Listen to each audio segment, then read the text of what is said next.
70% da superfície da Terra é recoberta por água. Olhando assim, parece que a água é um bem infinito, mas outros números nos revelam que a água boa, de qualidade, pode faltar. De toda a água disponível no planeta, 97% é salgada, 2% formam geleiras inacessíveis e apenas 1% é água doce, armazenada em lençóis subterrâneos, rios e lagos. Isso significa que se toda a água do mundo coubesse em uma garrafa de 1 litro, apenas meia gotinha estaria disponível para beber. A água deve ser usada com responsabilidade. Cada gota conta e cada pessoa faz a diferença.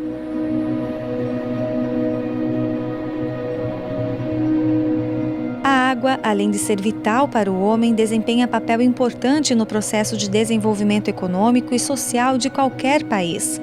No Brasil, a administração e o gerenciamento dos recursos hídricos são feitos por diversas instituições, todas com o mesmo objetivo: garantir que a água não se torne escassa e nem com a qualidade comprometida.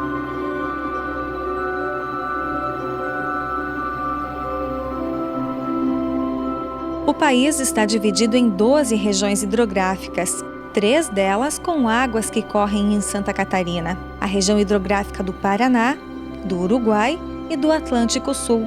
Já em Santa Catarina, o estado é dividido em 10 regiões hidrográficas.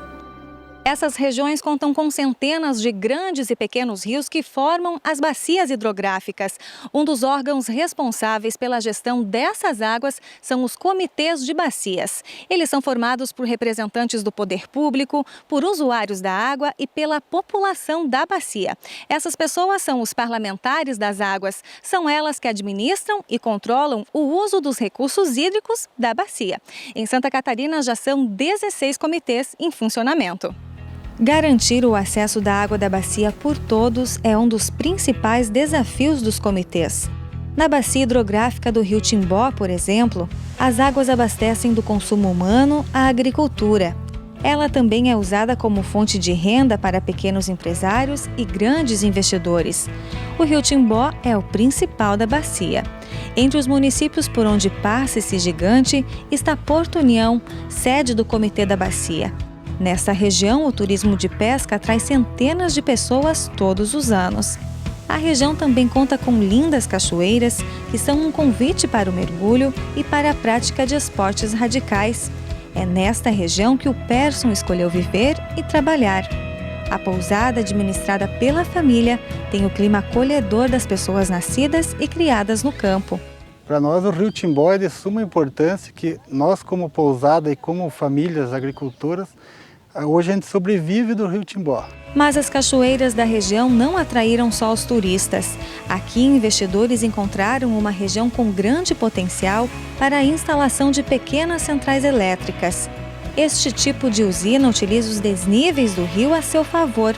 A força da água gera potência hidráulica suficiente para movimentar as turbinas. Essas PCHs têm potência entre 1 e 30 megawatts. A energia produzida aqui pode ser usada para consumo próprio ou jogada na rede elétrica para ser vendida. O Comitê do Rio Timbó possui em funcionamento 11 PCHs e CGHs, que existe uma diferença entre as centrais de geração de energia, e as pequenas centrais hidrelétricas. Então nós temos 11 em funcionamento. E o comitê tem que estar preparado para fazer esse gerenciamento do recurso hídrico na bacia, porque certamente novos investidores vão estar procurando a bacia em função da riqueza do recurso hídrico da nossa região. O Comitê do Rio Timbó é assim. Ele está presente nos grandes projetos e também nos menores, e nem por isso menos importante. A bióloga Sabrina que o diga. Entre os trabalhos desenvolvidos por ela junto ao comitê, está um com foco nas crianças. Tudo isso pensando lá na frente, para que a água não venha a faltar daqui a alguns anos. São projetos, palestras, em datas comemorativas a gente desenvolve pedágio, como no Dia da Água a gente fez um pedágio onde englobou mais de 20 crianças que participaram, além de elas fazerem, durante o pedágio, elas abordaram mais de 800 carros, entregando panfletos de conscientização e copos de água. Então elas participam bem deste trabalho. E se na bacia do Rio Timbó não existem conflitos pelo uso da água, na bacia hidrográfica do Rio Tijucas, o comitê enfrenta um grande problema. É que os municípios de Porto Belo e Bombinhas ficaram sem abastecimento de água durante a última temporada de verão. O motivo ainda é desconhecido, mas existem denúncias de que o problema ocorreu porque a empresa que distribui água na cidade de Itapema desviou os cursos d'água e com isso causou o desabastecimento dos reservatórios que servem os municípios vizinhos. No local de captação de água também há diversos canais de irrigação da risicultura, o que pode também ter ocasionado problema. Cabe agora ao Comitê da Bacia Hidrográfica do Rio Tijucas desvendar esse mistério. O comitê resolveu não tomar nenhum partido sem fazer uma avaliação mais técnico-científica realmente da situação que está instalada na comunidade. Então resolvemos avaliar mais de perto, estamos procurando uma empresa especializada para fazer um balanço hídrico da região, ou seja, avaliar a quantidade de recursos hídricos na área superficial disponível, bem como avaliar o consumo de água na comunidade, na baixa, média e alta temporada, para aí sim tentar uma mediação baseada em dados científicos. A nossa intenção como comitê é que todos tenham água com qualidade e quantidade.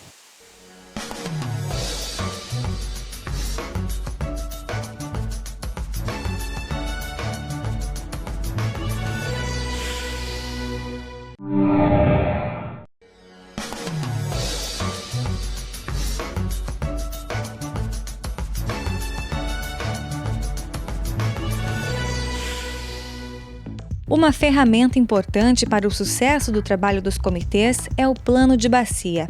Nele constam metas e soluções de curto, médio e longo prazo para os problemas da bacia relacionados à água. Dos 16 comitês em funcionamento no estado, apenas 6 têm o plano. A intenção da Secretaria de Estado de Desenvolvimento Econômico Sustentável é que todos os comitês tenham esse plano norteador até 2016. Ele servirá para todos os municípios como um plano diretor, para cada município adotar essas medidas de gestão, porque a gestão ela tem que ser implementada. Então, para ser implementado, o comitê tem que estar fortalecido e contar com a participação de todos.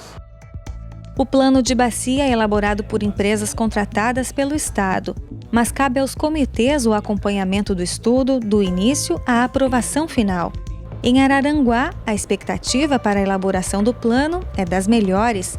O município deve receber em breve os técnicos que farão a análise da bacia.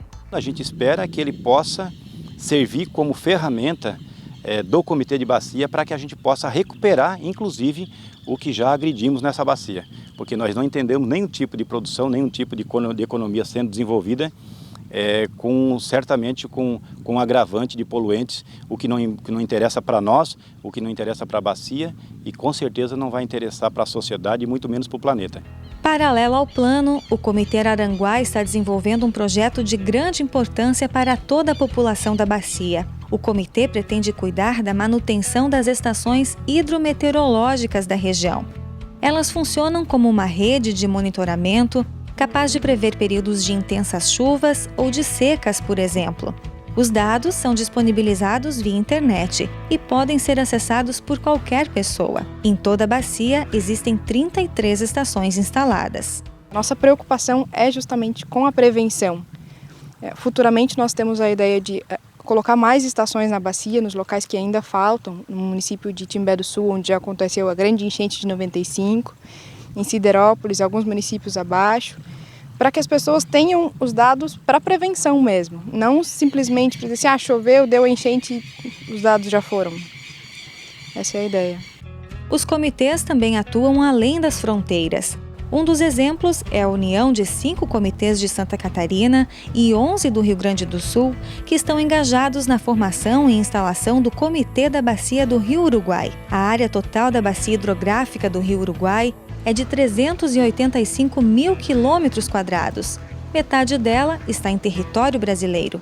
Nós temos alguns conflitos já na bacia do Uruguai, né, que precisam ser tratados, discutidos, né, e principalmente o o multiuso das questões da água, né? Nós temos no Rio Grande do Sul já alguns conflitos no uso da água na região da fronteira, na região do Pampa também, da questão dos arrozeiros. Então é importante que os dois estados se unam, né, na gestão desse recurso, que o rio perpassa e atravessa em 2 estados, né? Então há necessidade que essa gestão seja conjunta. Por isso as discussões e os encaminhamentos no sentido da criação desse comitê federal. Assim como os comitês locais, o Comitê do Rio Uruguai, ele vai abarcar o maior número de lideranças possíveis dentro da legalidade para discutir ações de preservação, ações de educação, enfim, ações para preservar esse recurso hídrico, né? Aliás, o Uruguai, em termos econômicos, é um rio de extrema importância não só para o estado de Santa Catarina, mas para o Rio Grande do Sul. Nós temos inúmeras hidrelétricas instaladas nele. Isso também é assunto, né, de extrema importância e que deve ser levado para dentro da discussão do grupo. Temos também alguns segmentos como a risicultura, que é abastecida pelo Rio Uruguai. Enfim, a sociedade tem que se integrar. E como é que ela faz isso? Através de um trabalho organizado. E os comitês são um mecanismo para fazer esse trabalho organizado. E quando falamos em cuidar da água para que ela esteja disponível para todos, não falamos apenas da água superficial de fácil acesso. É preciso pensar também na água subterrânea, aquela que fica abaixo da superfície da terra e que desempenha um papel essencial na umidade do solo, no fluxo dos rios, lagos e até no abastecimento de bilhões de pessoas em todo o mundo.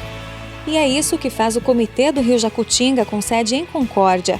O comitê está desenvolvendo um estudo para saber a quantidade e a qualidade dos poços profundos perfurados no território de atuação do comitê. O objetivo é traçar prioridades para a conservação das águas subterrâneas na região. A partir do cadastramento desses poços, nós vamos verificar quantos estão em operação e quantos estão secos. E, a partir daí, buscar, então, elaborar um documento de orientação para a boa gestão da água subterrânea, que, para nós do comitê, ela é considerada uma água estratégica que tem que ser bem usada para evitar, primeiro, o esgotamento desses poços, e isso vai acarretar prejuízo se ocorrer, mas também executar o chamado bom tamponamento dos poços considerados secos, né, para que não haja contaminação do subsolo e que pode comprometer a qualidade da água daqueles poços já em operação. Quem usa água de poço sabe a importância que esse trabalho representa. A água fresquinha que corre pela torneira do seu Emílio, ele não troca por nada. Aliás, foi ele que anos atrás procurou a prefeitura da cidade para registrar o Poço Artesiano São Roque, na comunidade Linha Suruvi, em Concórdia. Daí até quando fundei a associação, eu fui a pé, casa por casa, pedir quem queria água. Aí algum achava que não era importante nessa água. Eles, eu tenho bastante água na propriedade, né? E daí alguns não quiseram, depois vieram que a água era importante, que é uma coisa importante, que sem água ninguém vive, né? A água do poço abastece 52 famílias da comunidade. Cada casa tem seu registro. As famílias pagam em torno de R$ 18 mensais para usar a água e o valor é investido na manutenção do poço.